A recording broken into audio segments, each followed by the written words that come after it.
ముక్కోటి దేవతలు మీ ఇంటికి అలా నడుచుకుంటూ వచ్చి మీ ఇంట్లో స్థిరంగా నివాసం ఏర్పాటు చేసుకోవాలంటే ఖచ్చితంగా మీ ఇంట్లో కలబంద మొక్క ఉండాలి. కలబంద అంటే అలోవెరా. అలోవెరా మొక్క ఇంట్లో ఉంటే ముక్కోటి దేవతలు మీ ఇంట్లో ఉన్నట్టే. కలబంద మొక్క ఆకులో లక్ష్మీదేవి ఉంటుంది. అయితే కలబంద మొక్క ఇంట్లో పెంచుకునే వాళ్ళు గుర్తుపెట్టుకోవాల్సిన ముఖ్యమైన విషయం ఏంటంటే, కలబంద మొక్క ఎట్టి పరిస్థితుల్లో ఇంట్లో ఆగ్నేయంలో పెంచకండి. ఆగ్నేయంలో కలబంద ఉండకూడదు. ఈశాన్యంలో కానీ వాయువ్యంలో కానీ కలబంద మొక్కను ఉంచుకోవాలి.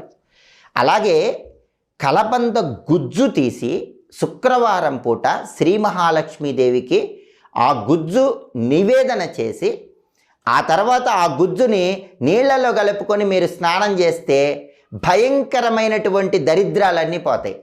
అష్టదరిద్రాలు పోయి అష్టైశ్వర్యాలు కలగాలంటే శుక్రవారం ఒక అద్భుతమైన పరిహారం పాటించాలి.